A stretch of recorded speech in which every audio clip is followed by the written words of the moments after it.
اکنون ما قرار گرفتیم در اینجا دیگر نوعی از عبادت که مؤلف رحمه الله تعالی بیان کرد که صرف اون در غیر الله سبحانه و تعالی جایز و روا نیست. این استعاذه میگویند. استعاذه به معنای پناهجویی به الله سبحانه و تعالی است و اینم یکی از نوع‌های عبادت به شمار می رود. استعاذه پناهجویی به سوی الله سبحانه و تعالی، یعنی که انسان اعتماد می نماید و اعتقاد بنماید اینکه او سبحانه و تعالی او را کمک می نماید، تو را دستت می گیرد و تو را از این سختی ها و شدت می برارد. چون در اینجا سین به معنای طلبیه است، یعنی که طلب کمک و طلب پناهندگی از الله سبحانه و تعالی از شر و بدی ها. دلیل اینکه استعاذه یعنی که پناهجویی این نوع از نوع‌های عبادت و صرف آن در غیر الله سبحانه و تعالی جایز و روا نیست، این قول الله سبحانه و تعالی است که می‌فرماید قل اعوذ برب الفلق و قل اعوذ برب الناس، که هر یک ما این آیه ها رو میدونیم. قل اعوذ برب الفلق، بگو پناه میبرم به پروردگار صبح سپیدی. قل اعوذ برب الناس، پناه میبرم به پروردگار مردم. پس اینجاست که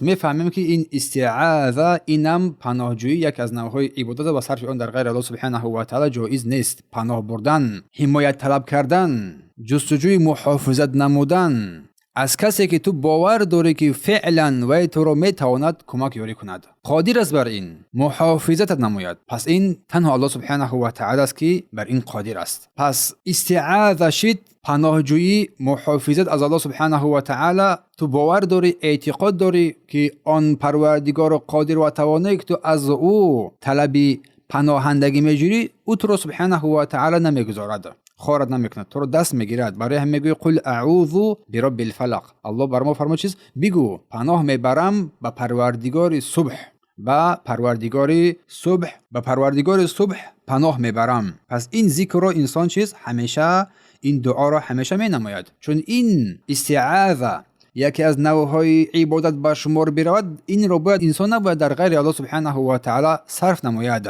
پس استعاذه گفتیم چی است؟ معنیش پناه، محافظت طلبیدن. شرعاً از نگاه شریعت ان همین معنای استعاذه یعنی روی آوردن به الله عز و جل با اعتقاد و اعتماد و باوری بر اینکه او سبحانه و تعالی حافظ ما و شماست. او سبحانه و تعالی حافظ و نگهبان ما و شماست. برای همین این استعاذه نوع دعا حسابیده می شود. قل اعوذ برب الفلق، بگو پناه میبرم با پروردگار صبحگاه. قل اعوذ برب الناس، پناه میبرم با پروردگار مردم. قل، این امر در این سوره فلق و سوره ناس خطاب به سوی پیامبر صلی الله علیه و سلم است. بگو ای پیامبر، خطاب به سوی پیامبر است، برای تمام امت تعلیمات است. امری که با پیامبر صلی الله علیه و سلم داده می شود، این امر و خطاب به سوی تمام امتش است. قل اعوذ یعنی پناه میبرم، پناهندگی میجویم، به سوی الله روی میآرم، برب الناس، به سوی پروردگار مردم، چون الله سبحانه و تعالی است، خالق مردم الله سبحانه و تعالی است. پس استعاذه این با زبان گفته می شود،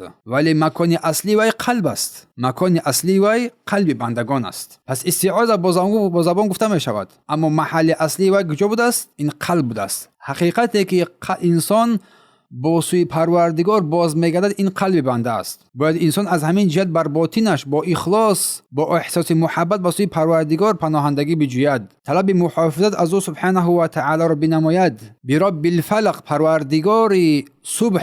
کلمه فلق معنای صبح. هنگامی که صبح میدمد، روشنی عظمت الله سبحانه و تعالی در اینجا مشاهده می شود. و همچنین قل اعوذ برب الناس، پروردگار مردم.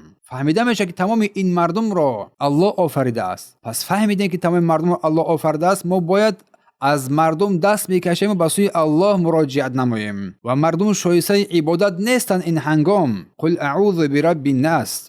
پس در اینجا هنگامی که تو این سوره های قرآنی را تلاوت می نمایی، باید پی ببری بر این سفیدی صبح که هنگامی که طلوع می نماید یک پروردگار قادری هست که این را آفریده است و این زیر تصرفات الله سبحانه و تعالی، زیر کنترل او سبحانه و تعالی قرار دارد. پس در اینجا است که تو عظمت الله سبحانه و تعالی را مشاهده میکنی و درک می نمایی که تنها پناهندگی به سوی او سبحانه و تعالی هست و بس، نه به سوی کسی دیگری. و هنگامی که تمام این مردم را با تمام اشکال و نوعهای شکل‌های گوناگون و رنگ زبان‌ها می‌بینی، درک می‌نمایی که آن پروردگاری که این انسانیت را آفریده است با این شکل‌های گوناگون و زیبا و هر نوع دیگری، درک می‌نمایی که آن خالق واقعاً خالق است که هنگامی که به سوی او تو باز بگردی، پناهندگی از او بجویی، حتماً تو را پناه می‌دهد. حتماً تو را پناه می‌دهد.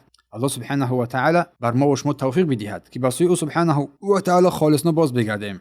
و همچنین تو میگویی اعوذ بالله من الشیطان الرجیم. هر روز این را میگویی، پناه میبرم به سوی الله سبحانه و تعالی از شیطان رانده شده. این سخن را ما همیشه میگوییم. و هنگامی که تو پناهندگی رو به سوی الله سبحانه و تعالی روانه میسازی، اولین کاری که انجام میدی باید با قلبت این کار رو انجام بدهی. سپس زبان با این گفتار روانه بگردد و اعضای بدن تو بر این تسلیم بشود.